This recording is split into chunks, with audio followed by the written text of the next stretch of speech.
Live from the furnace that is the second level of my apartment, I bring to you another monthly listening update. Um, this time for the month of June, which is also Pride Month, and also the month of my birth. I turned 27 just the other day, actually, and wanted to just make this video like I always do. It's fun. I haven't really been listening to too much like new things this month, I guess. I guess there's only really like one album on here that is like new to me, but it's not an artist that's new to me. I've kind of just been going back to like comfort things to an extent. I guess there's one, it's not a new album, but it's a new artist that's new to me, and a few other artists that are new to me, but nothing that's like released in the past month that like a new album or anything besides one that I'll go over, and probably people can guess what it is. Anyways, but just jump right in and say that the artist I'm listening to the most is Dead Can Dance. I got really into them actually last year, and it's just like come full circle again, and just like I've been obsessed with them again and really been listening to a lot of their stuff.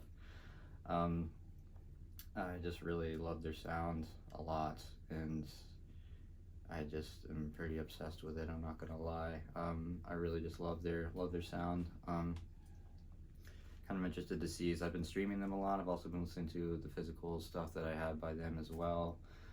So I'm just interested to see, I've been driving around a lot, so I've been listening to them and just like driving for work and stuff. So I'm interested to see how many hours I spent listening to them, or minutes I guess I spent listening to them on streaming this past month, which I'll be learning soon when the recap comes through for the month. But the 6 main albums I've been listening to by them, there's all kind of in order, and like they're kind of main, like I look at as they're just their best work, and the stuff that I'm the most interested in, I guess, which is starting with Spleen and Ideal, which is their second full-length album. And this is really where I think they've kind of like started finding their sound and started that neoclassical sound that really made them who they are and made them unique.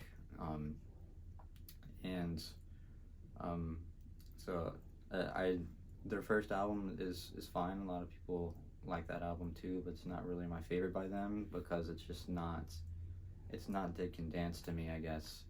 What really makes Dead Can Dance really started with this album, Swing and Ideal. And then just going up from there, just every release until into the 90s, just Within the Realm of the Dying Sun, which is looked at as one of their most classic albums, actually influenced Dungeon Synth to an extent, and really incredible album. It's what got me into them in the first place, and just really solid stuff. Really great album. And then we have The Serpent's Egg, which is probably my personal favorite, I'd say. I really love this album. It's really, the cover art matches the music so well, and honestly all of their cover art matches their music so well on the album. For some reason, just seems right, I guess. It just so fitting for it. I love Serpent's Egg. Just so many great songs on it, and just the whole atmosphere of it is incredible. Especially the last song. I really love that song a lot, and there's just so many great songs on the album. But then after that, they have Aeon, which came out in 1990. They're more of like, they're getting into like medieval and Renaissance music. It was a big stylistic choice for this album, and it's really intriguing to me too. And the cover art is actually a artist from the Renaissance time. This name is slipping my head right now. I should have written it down, but my girlfriend Caitlin actually pointed that out to me. Like, oh, this looks like this artist, and like, oh yeah, this actually was their piece of their art. Yeah, really solid album too. I've been listening to that one a lot. Probably, I mean, I haven't really been listening to one particular album more than the others, honestly, but been really digging this one. And after that, you had Into the Labyrinth, which is when they really started implementing a lot of world music into their music. and really like this album. Still has like really kind of a more dark atmosphere to it, and it's really a great album. And then we have Spirit Chaser, which came out in '96, their last one before a long hiatus until they wouldn't release anything until I think 2011, or I think it was, that they released their next album. But this is when they really just like straight up world music style on this album. Not as dark anymore, I wouldn't say, more just like it's just very just world implemented, lots of bird sounds and drums, and it's very interesting stuff. It's really cool stuff. I really enjoy it. As that album has grown on me a lot since I've gotten into them.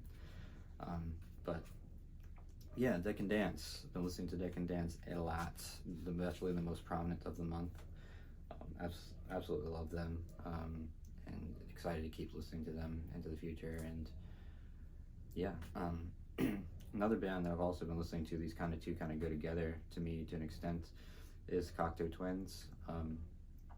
I've loved Cocteau Twins for quite a while now, but just these bands, I'll probably kind of want to make a video about this actually. These two bands are just both have those roots in post-punk and kind of goth music, and they both kind of have that ethereal feel to them. They also kind of like both found their own sounds and made their own sounds from that style. The Cocteau Twins obviously came into more of the dream pop sound, and then Deck and Dance had the more neoclassical dark wave sound. But both very different sounds to an extent, but yeah, I just like those two go together, and like I said, I might make a video about that. It seems kind of exciting to me. So I love both of those groups. But Cocteau Twins, just been going back to them a lot. Just really love their stuff, of course. And the two albums I've been listening to the most, though, are Victorialand and Bluebell Knoll. And Victorialand is one that has really grown on me. I didn't really like it too much when I first got into them, but it's just been calling me again, and I've really gotten into listening to that album, and it's been exciting. I've just really enjoyed the Cocteau Twins. They just have a really incredible sound. Elizabeth's vocals are just incredible, and just the soundscapes that they make through their music is really just incredible, and I just love them a lot. But yeah, moving on from there, Charli XCX released an album this month, as people know. Very exciting. I've been listening to it quite a lot. I actually went to a release show. I've got a poster on the wall. You can't see it up there, but went to the release show at a local record shop, and that was on June 4th, and the album was released on June 7th, and they just played the album in their entirety, gave you some like free posters and such. And it was a good time. It was fun being there. I couldn't really hear the music that well, but it was still kind of a good experience to listen to it for the first time. But really been enjoying her album. It's really good. Don't know if it's my favorite in her catalog as of right now, but it's still really incredible. It's better. I like it better than Crash, for sure. But I love Charli. People on this channel know I love Charli. I talk about her a lot. I actually got Caitlin got me the red version of the album Brat, and it's pretty cool. It's got Charli on the inside here. It's kind of a cool. It's kind of looks like, it reminds me of just like an old like electronic or dance like single. Honestly, is like you can see like the middle of the LP here. This reminds me, the packaging reminds me of that, and the disc is actually, this is actually a picture disc, and it has the songs on it, which I think is pretty neat too. This is like the only picture disc that I own. I actually kind of dig it. I don't really like picture discs too much, but I like that it actually came with an actual sleeve too. I think that's mostly what I don't like about picture discs, is that they just come in like this like clear like packed thing, and I don't know, I like having the actual sleeve. It just like, and it just fits in with my records well. But yeah, I'm listening to that a lot. Listening to the record and streaming it. listening to some of the deluxe tracks. One of the deluxe tracks I actually don't like too much, but the album as a whole, really great. Yeah, I don't really know what else to say about it. Really incredible dance pop album to an extent, like lots of like kind of like rave style music, I guess, to an extent, just danceable stuff. Charli kind of getting back to her roots, I guess, in a way. She started within that rave culture back in the day. So yeah, really been loving that. Really good stuff, of course. And I guess while I'm going over the records right here, I'm just gonna pull this one up real quick too. Been listening to Boards of Canada quite a lot again. This album is just incredible. Music as a Right to Children. Just a classic electronic album from the 90s, late 90s. This is another where the album art kind of fits the music very well. Just kind of this like eerie kind of feel to it. Really love this album. Really awesome. Just been putting it on a lot. Been listening to this actually while I've been playing my skate game, the first skate game.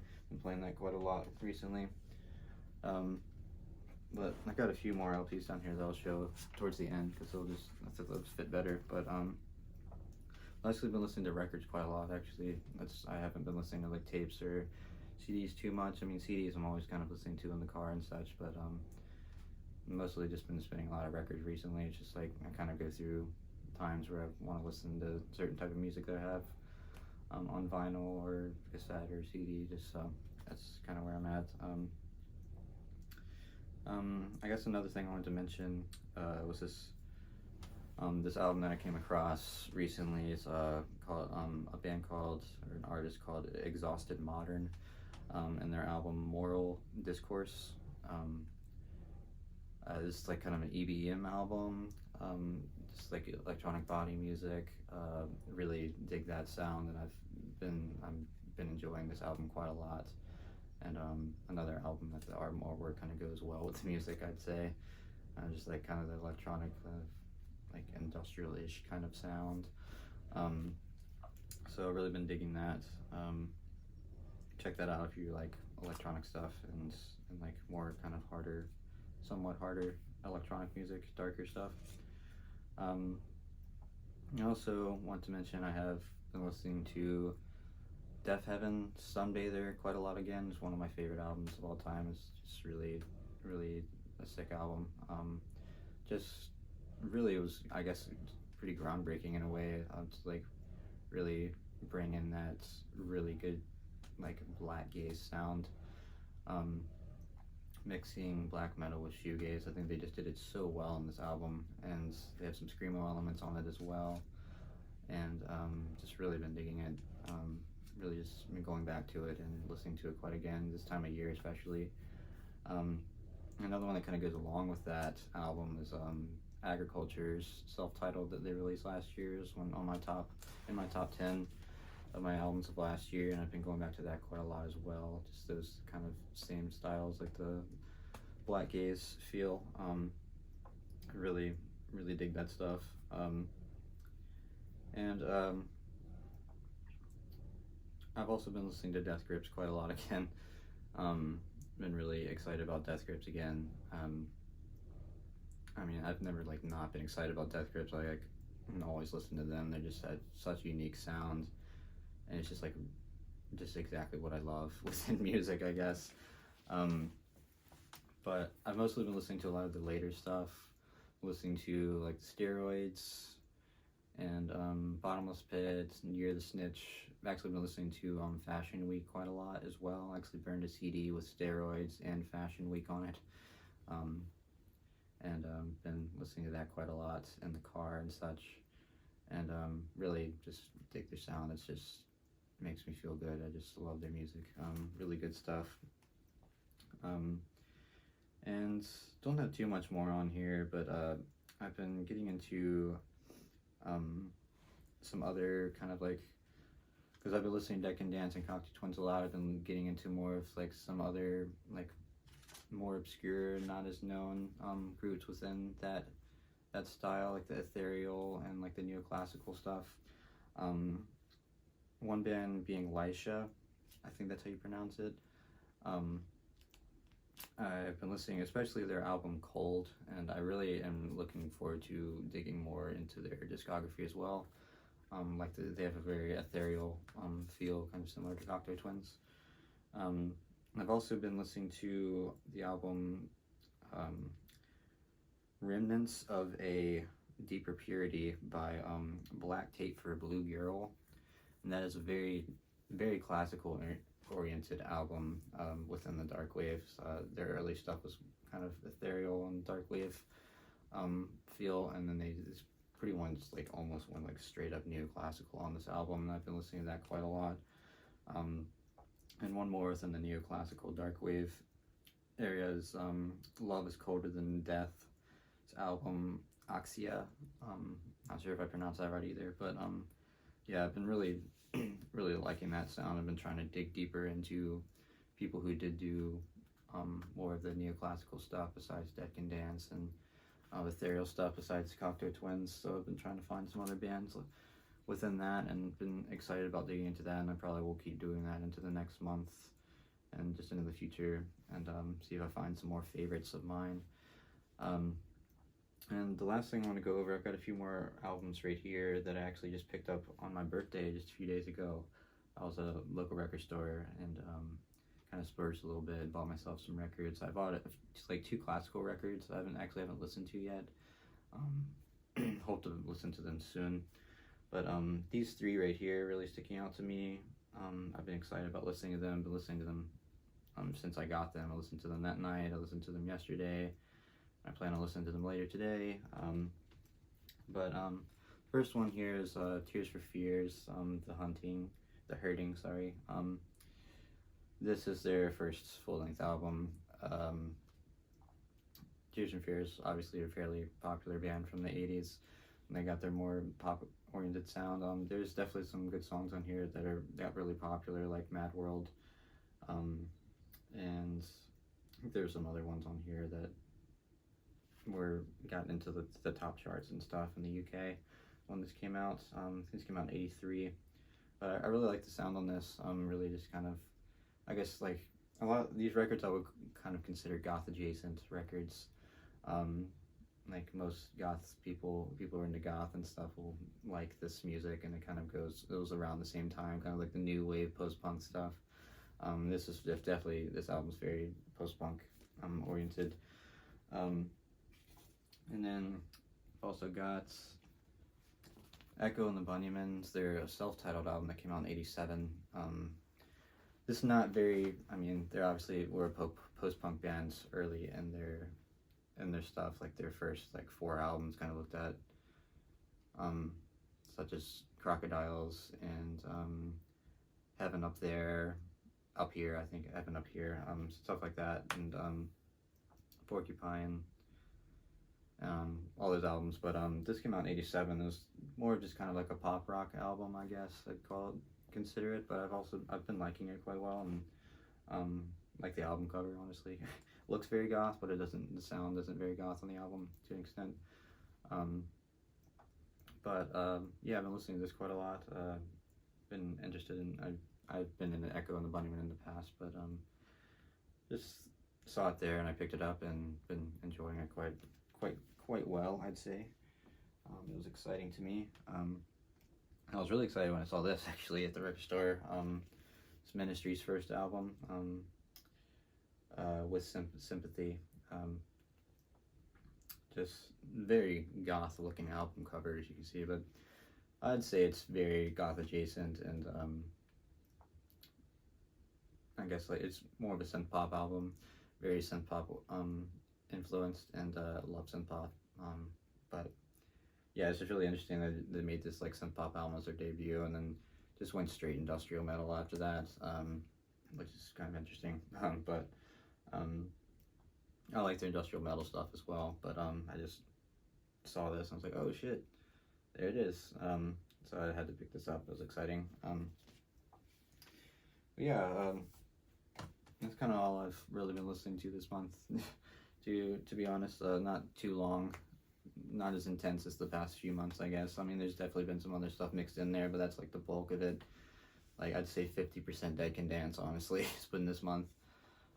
But yeah, as always, thank you for watching, and let me know what you guys have been listening to this month down below. I'd always like to hear what's been going on with your listening and what stuff you've found this month. And always looking to find new music, of course. Yeah, I guess I'll go ahead and end out this video like I always do. Please support my friends here on the side if you can. And yeah, thanks for watching, and I will see you guys next time.